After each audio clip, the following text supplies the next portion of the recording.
Bienvenidos docentes al primer episodio de este podcast publicado por el Centro de Investigación en Educación Médica y Ciencias de la Salud de la Facultad de Medicina de la Universidad Finisterre. Este podcast tiene como propósito ser un espacio de difusión del conocimiento e investigaciones sobre varios aspectos de la docencia universitaria, principalmente en Ciencias de la Salud. Mi nombre es Matías Osa, soy kinesiólogo y magíster en Pedagogía Universitaria en Ciencias de la Salud e integrante del Centro de Investigación en Educación en Medicina y Ciencias de la Salud, al que cariñosamente llamamos CIEMIX. Y hoy me acompaña la profesora Lucía Santelices, que ella es magíster en Educación Especial, con estudio en Educación en la Universidad de Harvard y en la Universidad Complutense de Madrid, licenciada en Educación y profesora de Estado en Biología y Ciencias Naturales. Ella es la directora del Centro de Investigación en Educación Médica y Ciencias de la Salud, y del programa de Magíster en Pedagogía Universitaria en Ciencias de la Salud de la Facultad de Medicina de la Universidad Finisterre y profesora titular en la Pontificia Universidad Católica de Chile y en la Universidad Finisterre. Hoy vamos a conversar sobre algunos consejos que podríamos darle a los docentes y académicos para iniciar una clase. Y para esto primero yo creo que conviene empezar definiendo lo que es una clase, Lucía. Bien, yo quiero también saludar a las personas que van a tener acceso a esta entrevista y te respondo, Matías. Gracias por la invitación. En primer lugar, una clase, me pareció interesante tu pregunta, porque no todas las personas tienen claro que cada encuentro que tiene por objetivo modificar las estructuras de pensamiento de forma sistemática y permanente en un estudiante es una clase. ¿Y por qué lo quiero aclarar? Porque entre los profesionales de ciencias de la salud existe una falsa creencia. Y esa falsa creencia consiste en creer que solo es clase el espacio tradicional en el cual el docente está adelante, en una tarima generalmente, dictando una suerte de conferencia magistral y todos los estudiantes en sus banquitos tomando apuntes. En Ciencias de la Salud eso es parte del tipo de clases que se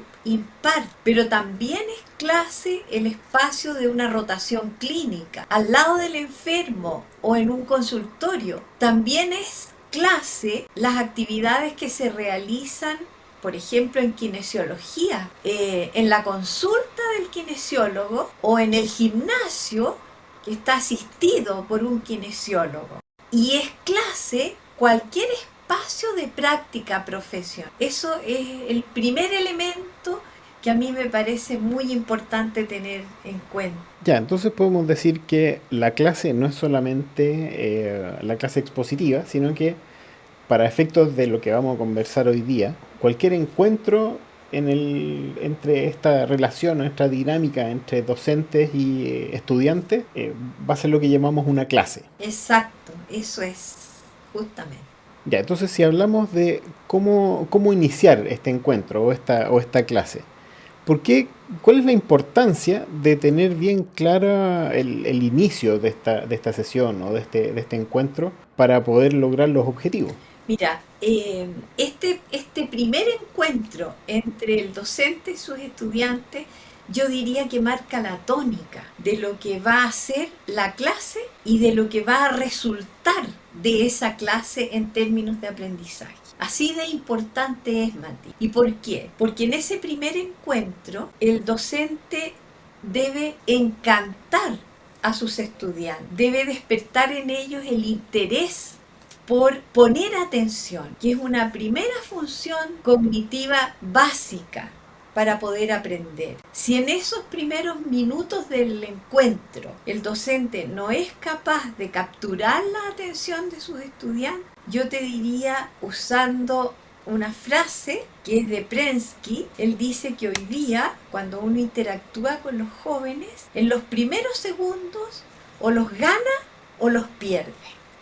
Así de dramática es Así la de cosa. dramático es ese primer encuentro con los estudiantes. Ya, entonces, ¿qué consejos le podemos dar a los profesores para que tenga más probabilidad de ganar que de perder a sus estudiantes en este encuentro. Mira, a mí me parece que lo primero que debería siempre tener en cuenta alguien que quiere enseñar a otro es tener claro qué quiere enseñar, qué quiere y qué sentido tiene para el otro enseñar. Por lo tanto, ese primer encuentro debe estar preparado y en jerga educativa le llamamos debe estar planificado. No es llegar y por ser experto creer que alguien va a poder hacer que el otro aprenda.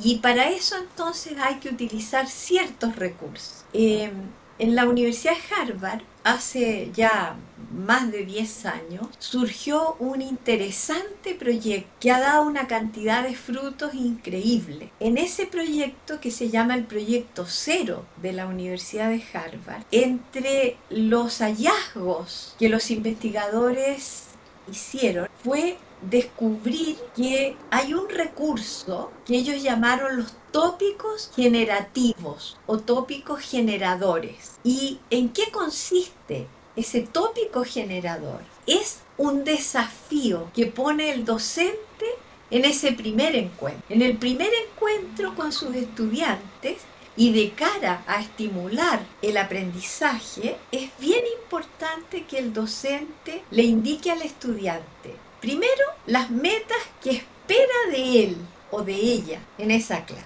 Segundo, Ya, para la sesión, digamos. para la sesión, claro. En segundo lugar, es muy importante que les diga qué actividades les va a pedir que realicen durante la sesión. Y a continuación les diga que les va a proponer un desafío y que va a esperar unos minutos para que ellos lo razonen o lo trabajen y van a repartirse las ideas, van a compartir las ideas en la clase. Esto debe ser un momento de inicio siempre y se llama generar el clima de aprendizaje. Ahora, en el contexto de ese clima que el docente va a generar, hay algunas técnicas de enseñanza que son muy útiles. Y una de las técnicas son los tópicos generativos a los que yo te aludía ahora, cuando estábamos empezando esta conversación. ¿Qué características deberían tener estos tópicos? ¿Cómo yo diseño un tópico para mi clase? El tópico generativo puede ser una pregunta abierta, es decir, si yo voy a trabajar una materia determinada, yo les puedo hacer a mis estudiantes una pregunta relacionada con esa materia. Y la formulo de tal manera que no es ni preguntarles qué es, ni cómo se desarrolla, ni qué saben ellos de eso, nada de eso. Un tópico generador, para que sea tal, debe ser desafiante. Entonces podría ser decirles, a ver, hoy día, como nos proponemos trabajar tal cosa, ¿qué les gustaría aprender acerca de ese tema? El docente tiene su planificación, sabe lo que les va a enseñar, pero no sabe lo que el estudiante va a responder. Eso es un tópico generativo. No es qué saben de, sino que frente a este tema que vamos a trabajar, ¿qué les gustaría aprender? Tópico generador. Ahora, la gracia de esto es que la motivación de los estudiantes se engarza ahí.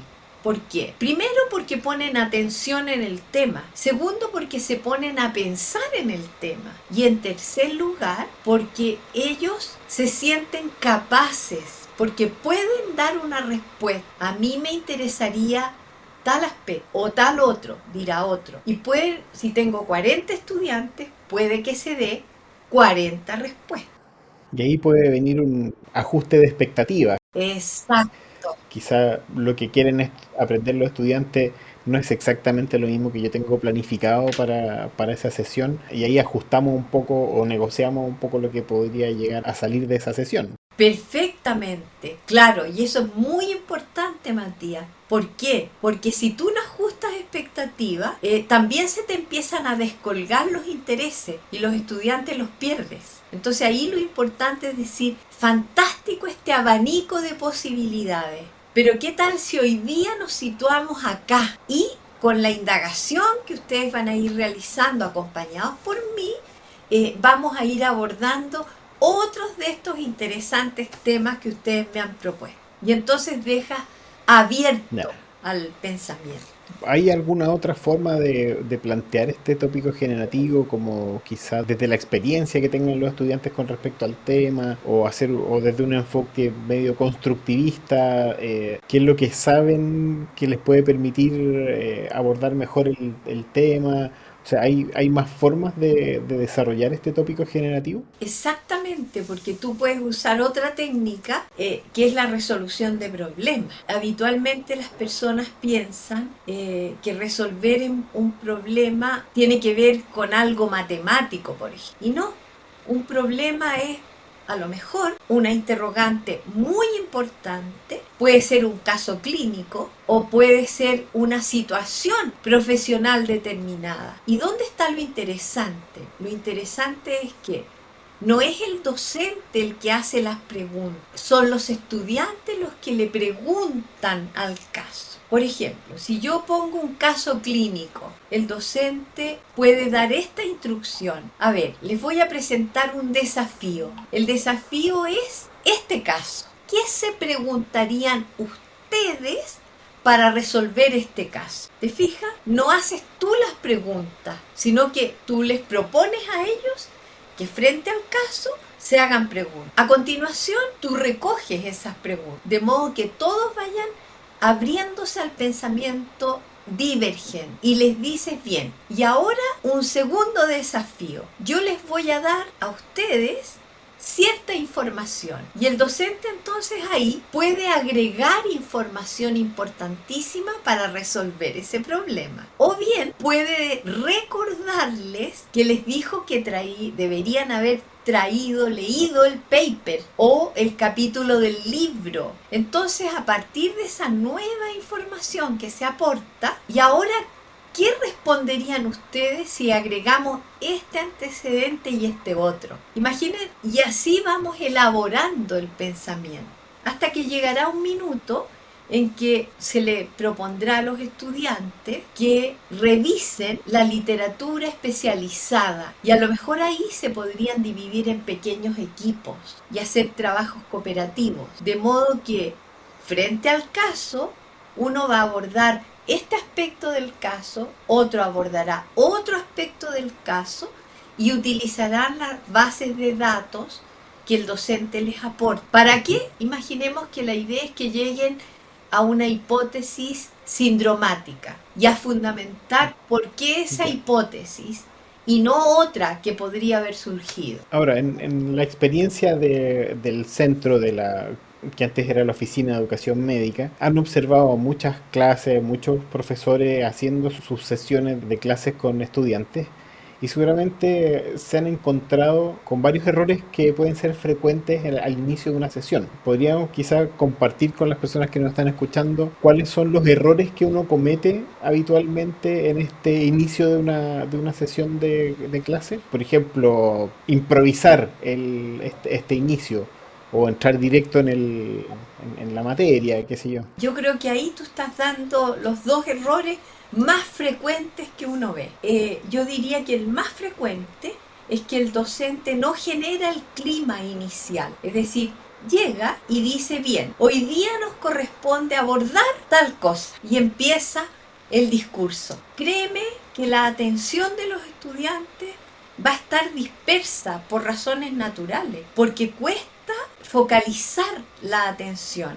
Entonces van a estar en el aula, pero no van a estar con la atención focalizada en lo que a uno le interesa. Ese es un error frecuente. Otro error frecuente es cuando el docente quiere, por ejemplo, que los estudiantes estén atentos porque los va a llevar a ejercitar un procedimiento. Entonces piensa que inicia la clase muy bien enseñando los pasos del procedimiento, teóricamente. Eso no sirve, está perdiendo tiempo, porque un procedimiento no se enseña contando lo que hay que hacer. Nadie aprendió a andar en bicicleta, y yo nunca he visto una mamá o un papá que le diga a los niños, miren, como usted va a tener que andar en bicicleta, lo primero que tiene que hacer es subirse a la bicicleta.